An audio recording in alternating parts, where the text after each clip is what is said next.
നമസ്കാരം. പ്രവാസി മലയാളിയിലേക്ക് സ്വാഗതം. സൗദി അറേബ്യയിൽ പകർച്ചപ്പനിയുടെ വ്യാപനം ഇനിയും കൂടുമെന്ന് മുന്നറിയിപ്പുമായി ആരോഗ്യ മന്ത്രാലയം രംഗത്തെത്തിയിരിക്കുകയാണ്.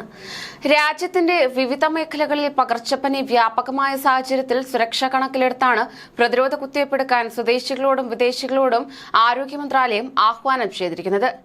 ഇതിനകം 50 ലക്ഷത്തിലേറെ പേർ പ്രതിരോധ കുത്തിവയ്പ്പെടുത്തിയിട്ടുണ്ടെന്നും മറ്റുള്ളവരും കൂടി ഇതിനായി മുന്നോട്ട് വരണമെന്നും മന്ത്രാലയം പ്രസ്താവനയിൽ വ്യക്തമാക്കുകയുണ്ടായി.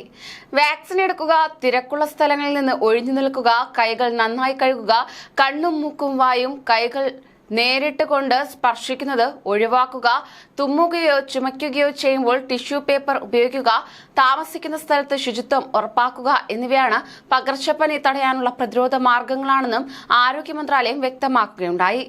ആരോഗ്യ കേന്ദ്രങ്ങൾ വഴി വാക്സിൻ എടുക്കുന്നവരുടെ എണ്ണം വർദ്ധിപ്പിക്കാനും രോഗബാധിതരുടെയും പകർച്ചപ്പനി കാരണം ആശുപത്രിയിൽ കഴിയുന്ന രോഗികളുടെയും എണ്ണം കുറയ്ക്കാനുമാണ് ക്യാമ്പയിനിലൂടെ ആരോഗ്യ മന്ത്രാലയം നിലവിൽ ലക്ഷ്യമിടുന്നത്.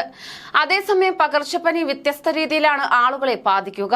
അണുബാധയുണ്ടാകുന്ന മിക്ക കേസുകളിലും ആശുപത്രിയിൽ പ്രവേശിപ്പിക്കേണ്ടി വരുന്ന സ്ഥിതിയുണ്ടെന്നും ആരോഗ്യ മന്ത്രാലയം വ്യക്തമാക്കിയിട്ടുണ്ട്. നിലവിൽ മറ്റ് ഗുരുതര ആരോഗ്യ പ്രശ്നങ്ങളുള്ളവർക്ക് മരണം വരെ സംഭവിക്കാനും സാധ്യത കൽപ്പിക്കുന്നുണ്ട്. ആരോഗ്യമുള്ളവരും ജാഗ്രത പാലിക്കേണ്ടതാണ്. കോവിഡ് മുൻകരുതൽ നടപടികൾ ലഘൂകരിച്ചതിനാൽ തന്നെ പകർച്ചപ്പനി വർദ്ധിക്കാനിടയുണ്ടെന്ന് ആരോഗ്യ മന്ത്രാലയ വക്താവ് ഡോക്ടർ മുഹമ്മദ് അൽ അബ്ദുൽ അലി വ്യക്തമാക്കി. ഇതുകൂടാതെ സൗദിയിലെ കാലാവസ്ഥാ മാറ്റവും പകർച്ചപ്പനി വർദ്ധിക്കാൻ കാരണമായേക്കുമെന്നും അധികൃതർ വ്യക്തമാക്കി. ഡിസംബർ മുതൽ 3 മാസം രാജ്യത്ത് ശൈത്യകാലമാണ്. അതിനാൽ തന്നെ മുഴുവൻ പൗരന്മാരോടും താമസക്കാരോടും ഇൻഫ്ലുവൻസ പ്രതിരോധ വാക്സിൻ സ്വീകരിക്കാൻ ആരോഗ്യ മന്ത്രാലയവും ആവശ്യപ്പെടുകയുണ്ടായി. വാക്സിൻ തികച്ചും സുരക്ഷിതമാണ്. ആരോഗ്യ കേന്ദ്രങ്ങളിൽ വെച്ച് സൗജന്യമായി കുത്തിവയ്പ്പെടുക്കാമെന്നും അധികൃതർ വ്യക്തമാക്കി.